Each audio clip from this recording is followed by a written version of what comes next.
नमस्कार, मैं दुर्गाशंकर दुबे। आज का ये वीडियो एक स्पिरिचुअल कॉन्सेप्ट पर बेस्ड है।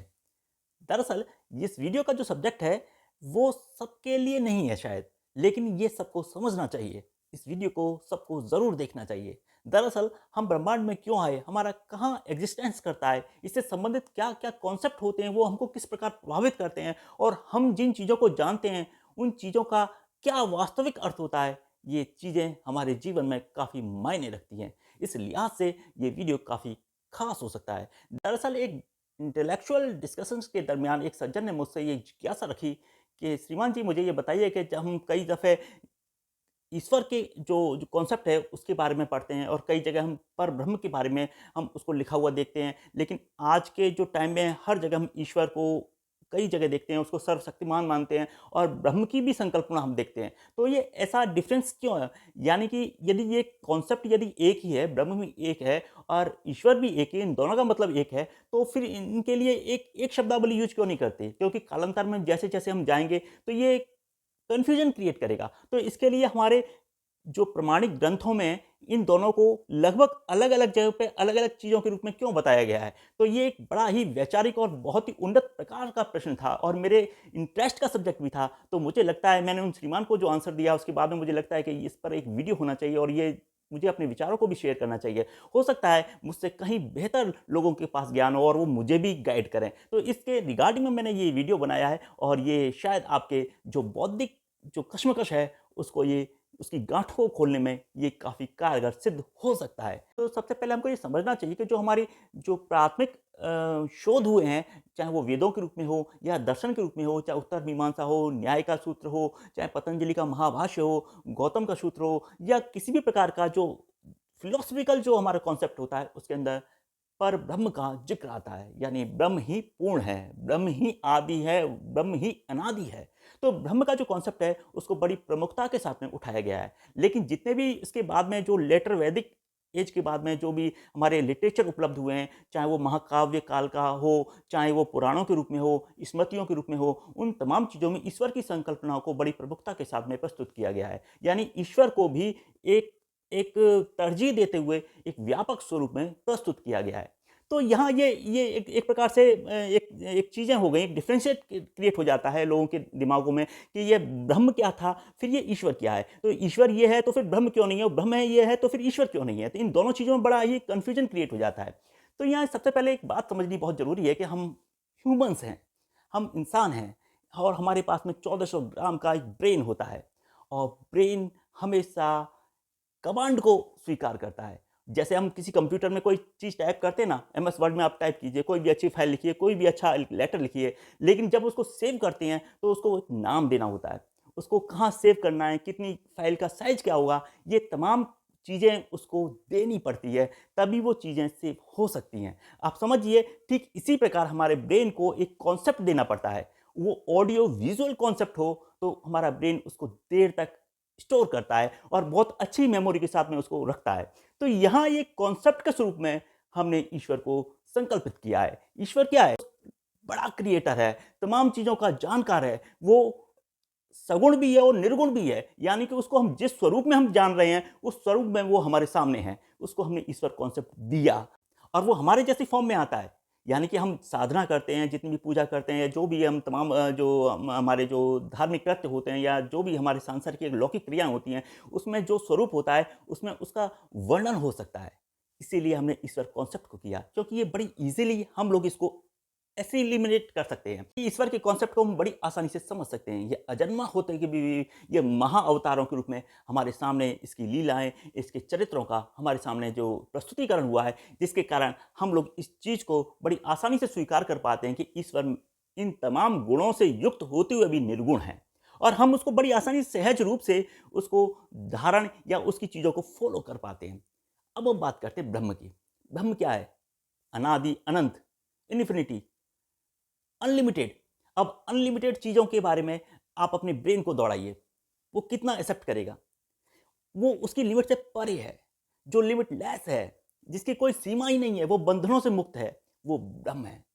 वो ब्रह्म को जब हम अपने अपने ब्रेन को उसके बारे में कमांड देते हैं, तो वो बड़ी ईज़िली उसको एक्सेप्ट नहीं कर पाता, बड़ी उसमें कन्फ्यूज़न क्रिएट करता है। तो भाई ये मतलब कोई जैसे मेरा हाथ है तो कितना बड़ा हाथ, कितना चौड़ा हाथ, क्या कलर है, क्या गंध है, क्या स्वरूप है, क्या आकृति है, कैसे क्या है? अब जब वो उसको कुछ दिखाई नहीं देगा, उसको ऑडियो नहीं है, उसके लिए विज़ुअल नहीं है, उसके लिए कोई कोई लिटरेचर नहीं है, तमाम चीज़ें नहीं है, तो वो उसको मतलब उसके बारे में बड़ा कन्फ्यूज़न क्रिएट करेगा। तो ये ब्रह्म के स्वरूप को बड़े आसानी से समझाने के लिए ईश्वर स्वरूप में जो हमारे जो ग्रंथ हैं, हमारे जो लिटरेचर है, उसको उसके रूप में वर्णित किया गया है। अब मैं एक उदाहरण आपको मैं देता हूँ, जैसे आसमान नीला है। एक उदाहरण है, मैं आपको एक वर्ड देता हूँ, आसमान नीला है। जब हमने लिख दिया नीला है, तो इसकी क्या लिमिट बना दी हमने। नीला क्या है? एडजेक्टिव है, विशेषण है। किसी चीज़ में जब विशेषण विशेषण या विशेषता आ जाती है, तो उसकी लिमिट हो जाती है। यानी आसमान नीला है, यानी आसमान पीला नहीं हो सकता। यानी इसका मतलब ये है, यानी आसमान गुलाबी भी नहीं हो सकता, यानी आसमान काला भी नहीं हो सकता। यानी आसमान हमें जो दिख रहा है, हमारी इंद्रियों को जो हमारे ब्रेन के पास में जो कमांड गई, वो कमांड ये है कि आसमान नीला है। तो हमें जो नीली चीज़ें जब दिखेगी, तो हम उसको मानेंगे आसमान है। ये हमारी हमारी परिधि के अंदर आ जाता है। यानी कि वो मतलब आसमान हमसे बहुत दूर है, हम उसको नाप नहीं सकते, हम उसको तमाम चीज़ें नहीं उसकी जो कॉन्सेप्ट हैं, उसकी जो वैल्यूज़ हैं, उसके जो वेरिएबल्स हैं, उसको नहीं मेज़रमेंट कर सकते। बावजूद इसके हम इस चीज़ को समझ रहे हैं कि आसमान का रंग नीला है। अगर हम कह दें आकाश या आसमान और डैश डैश डैश लगा दें, यानी आसमान तो है, लेकिन डैश डैश क्या है, कैसा कलर है, कैसा ऑर्डर है, कैसा गंध है, कैसा स्वरूप है, कैसी आकृति, कैसा उसका उसका विन्यास है, कैसा ओरिएंटेशन है, ये तमाम चीज़ें जब हमारे पास नहीं होती, तो इसको हम ब्रह्म के स्वरूप में देखते हैं। यानी कि इसी को वेदों में, दर्शन शास्त्र में कहा गया नेति नेति, यानी है तो सही, लेकिन हम नहीं जानते। ये सुपर इंटेलेक्चुअल कॉन्सेप्ट है। यानी कि हमारा जब ब्रेन इस लायक हो जाता है कि उस पर ब्रह्म को समझने लायक हो जाए, यानी इन्फिनिटी को समझने लायक हो जाए, यानी समझ तो हम सकते ही नहीं है, लेकिन उस इन्फिनिटी में हम मिक्स हो जाएं, मिक्सअप हो जाएं, हम उसके जैसे हो जाएं। जैसे कि सांख्य दर्शन में या उसमें गीता में भगवान श्री कृष्ण ने अर्जुन से कहा कि भाई आप मेरे विराट स्वरूप को देखना तो चाहते हो, लेकिन देखने के लिए आपको मेरा जैसी दृष्टि चाहिए, आपको वो दिव्य दृष्टि होगी, तभी आप उन चीज़ों को समझ सकते हो। तो इसी तरीके से जब हम ब्रह्म को समझने के लिए जा रहे होते हैं, तो उस ब्रह्म जैसा ही होना पड़ता है। ब्रह्म से परे इस संसार के अंदर, इस ब्रह्मांड के अंदर कुछ भी कोई कॉन्सेप्ट ही नहीं है। इस ब्रह्मांड के अंदर क्या है? इस ब्रह्मांड से आगे भी जो अनंत ब्रह्मांड है, उनमें भी क्या है? वो सब ब्रह्म के अधीन ही आते हैं। तो जो ब्रह्म के अधीन आ गए, तो वो इन्फिनिटी हो गई। इन्फिनिटी को समझना बड़ा मुश्किल होता है। अब आप समझिए एक चीज़ को, एक बड़े सिंप्लीफिकेशन रूप में इस एक एग्ज़ाम्पल दे रहा हूँ कि हम सब एनर्जी का एक फ़ॉर्मेशन है। अब एक एक पर्टिकुलर एनर्जी है, उस एनर्जी से हमारा ट्रांसफ़ॉर्म हुआ, उस एनर्जी से जो हमारा क्रिएशन हुआ, या उसको उसका से जो हमारा डेवलपमेंट हुआ और उसके द्वारा जो डिस्ट्रॉय हो रहा है, तो उसी को हमने गॉड के रूप में हमने उसको संज्ञा दी, क्योंकि ये चीज़ें हमें समझना बहुत आसान होती है। यानी मेरा क्रिएशन हुआ ब्रह्मा का, जो हमारा पालन करता हुआ हमारा डेवलप हो रहा है, जिस तरीके से प्रकृति का डेवलप हो रहा है, वो हमने उसको विष्णु का स्वरूप दिया, और जिस तरीके से हम वापस ब्रह्म में मिल रहे हैं या उसका हमारा डिस्ट्रॉय हो रहा है, उसको हमने शिव का नाम दिया। वस्तुतः ये तीनों भी ब्रह्म ही हैं। अब हमने इन चीज़ों को उन्हीं के स्वरूप में या तमाम सृष्टि में उस ब्रह्म को ही सर्वोपरि मानकर यदि हम देखें, यदि उसका आचरण करें या उसके बारे में हम चिंतन या मनन करें, तो वो सब जगह ब्रह्म ही दिखाई देगा। मुझ में भी ब्रह्म, आप में भी ब्रह्म है, इन तमाम चीज़ों में ब्रह्म है। जहाँ एनर्जी का ट्रांसफॉर्मेशन हो रहा है, एक महत्वपूर्ण और गंभीर बात यह है कि इस संसार, इस ब्रह्मांड या इस ब्रह्मांड से परे जो भी चीज़ है, वो स्टेबल उसमें से कुछ भी नहीं है। वो पल-पल डिग्रेड हो रही है, और जब वो डिग्रेड हो रही है, तो उसका एनर्जी का जो स्वरूप है, वो बदल रहा है। जब वो बदल रहा है, ट्रांसफ़ॉर्म हो रहा है, तो इसका मतलब उसके अंदर ब्रह्म है। ऐसी कोई भी चीज़ जो डिग्रेड नहीं हो रही है, जो स्टेबल है, ये यानी जिसके अंदर मतलब वो एक एक उसी फॉर्म में है, जिस फॉर्म के अंदर वो उत्पन्न है, उत्पन्न तो यानी कि आप ये समझिए ऐसी कोई भी चीज़ जिसका एग्ज़िस्टेंस है, वो उसमें ब्रह्म है। तो ब्रह्म से परे क्या संसार के अंदर हो सकता है? तो ये हमारी चीज़ों को समझने के लिए एक कॉन्सेप्ट है। ईश्वरीय एक रिलीजियस धारणा हो सकती है, यानी कि हमने किसी चीज़ को समझने के लिए, एक सिंप्लीफिकेशन करने के लिए एक एक हमने एक एक आइडेंटिफिकेशन किया कि ये तमाम चीज़ें हैं ना, इससे ये चीज़ें निकल सकती है, उसके गुण धर्म को विवेचना किया।